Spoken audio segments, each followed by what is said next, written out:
Hello everyone, thanks for checking out the channel. If you like this video, please remember to like, and if you subscribe, be sure to comment below. I reply to every comment. Case file number 47, Shapeshifter. It's been about a month since my Wendigo hunt deep in the forest.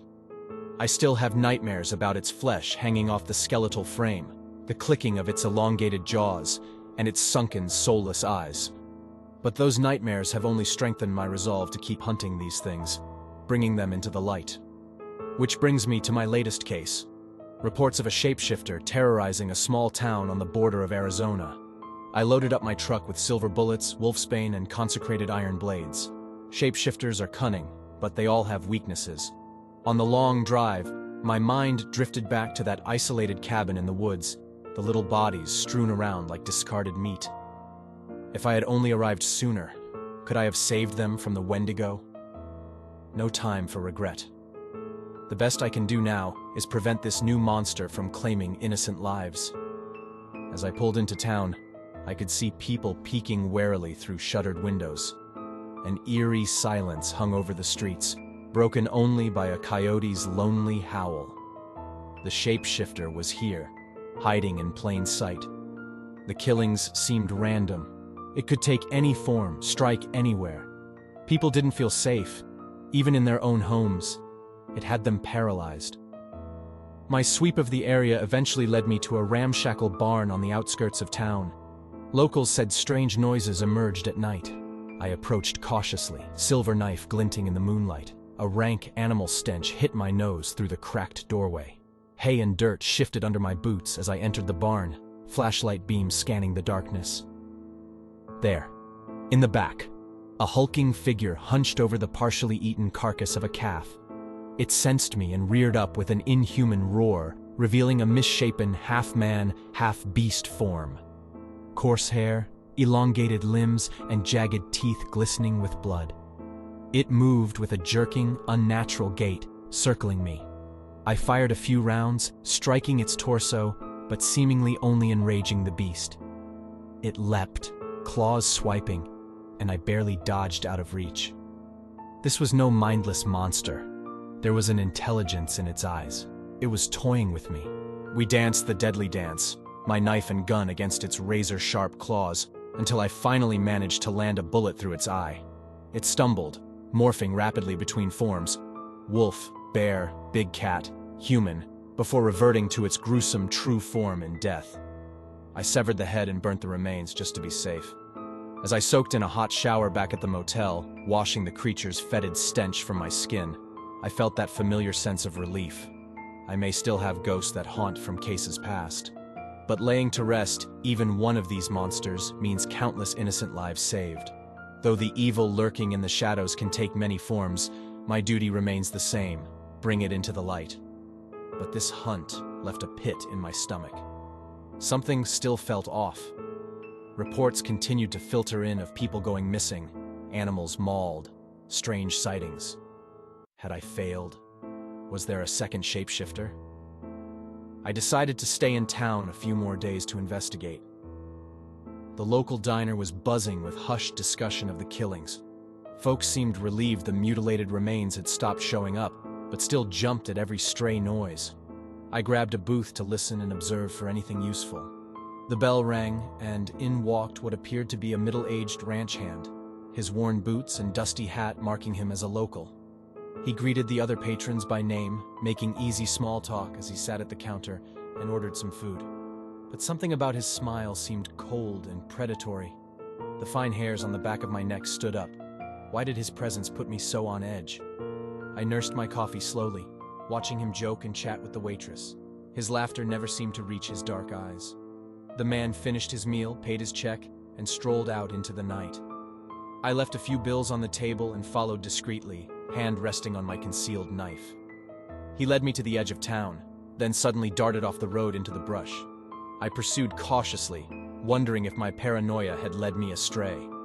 Then a shudder went through me as his figure began to contort, clothing tearing. By the time he dropped to all fours, the handsome ranch hand was gone.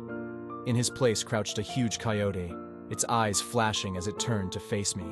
The pitiless intelligence in those eyes betrayed what it was. No ordinary animal, but the very monster I had come here to destroy. It had deceived them all, living among them undetected. But its ruse was now over. We stared each other down for a long, tense moment. Then it sprang forward with lightning speed, fangs bared for my throat. My knife flashed as we danced the deadly dance once more beneath the moonlight. It was unnaturally fast, lunging from every direction, but I managed to land a few slashes and keep it at bay. Fighting defensively, I tried to maneuver us back toward the road. If I could keep it busy a little longer, my traps would be ready. With a snarl, it shifted forms again. Now a huge bear swiped at me with deadly claws. I rolled away just in time, the ground shaking from the force of its blows. It was herding me away from town, trying to isolate me. But I had no intention of playing prey. When it charged again, I dropped and plunged my silver blade into its thickly furred chest up to the hilt. It bellowed in agony, swatting me aside. I hit the dirt hard, skidding several feet as my knife was wrenched from my grasp. For a moment, my vision swam. By the time it came back into focus, the creature had shifted once more. A coyote bounded away into the darkness, my blood glinting wetly on its jaws. Gritting my teeth against the pain, I pushed myself up and followed the trail as best I could. But it seemed I had lost it. I cursed myself for not landing a killing blow when I had the chance. Wounded and enraged, that thing would be even more dangerous now. As I paused to catch my breath, a nearby snarl was my only warning before it lunged from the shadows. Its lithe wolf shape crashed into me, knocking me onto my back. I just managed to get my arm up in time to save my throat from its snapping jaws. We grappled viciously, my fingers buried in coarse fur. I knew I couldn't match its raw strength for long. With my free hand, I desperately flung a handful of powdered wolfsbane into its face. It yelped and recoiled, shaking its head violently, giving me a moment to regain my feet. It was badly wounded, black blood matting its fur. But the blessed silver had not struck deep enough to finish it off. I was bleeding heavily myself, my strength fading.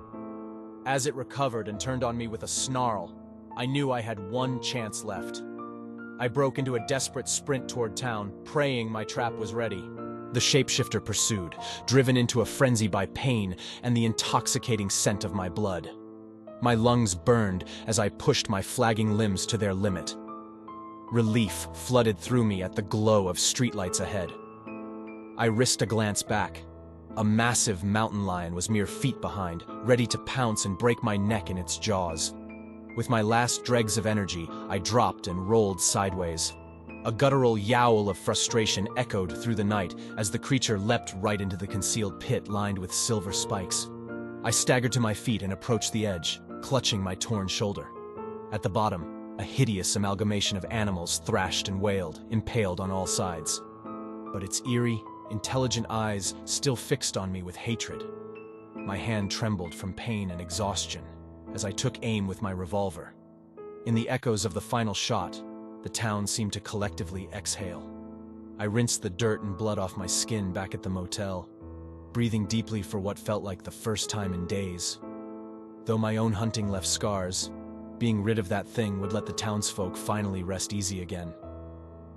As I packed my gear the next morning, I paused at the sight of my battered reflection in the motel window. Lucas Moore was still in there, somewhere beneath the stubble, weathered skin, and haunted eyes. He had a family once, a normal life, before the evil that hides in the shadows took it all away. I pushed down the familiar ache of grief and regret. That life was gone now. But putting down even one of these monsters means there's a few less dark things lurking in other people's lives. If I can spare them the pain I went through, keep even one family safe, then the sacrifices will have been worth it. Until every last demon, shapeshifter, and creature that goes bump in the night is dead, I won't stop. I'll keep chasing each haunting case after the next, like a man possessed. Because in a world where hellspawn walk freely, no one is truly safe alone in the dark. Wherever terror strikes next, I'll be there soon. and the thing that lurks in the shadows will come to regret the night it crossed my path.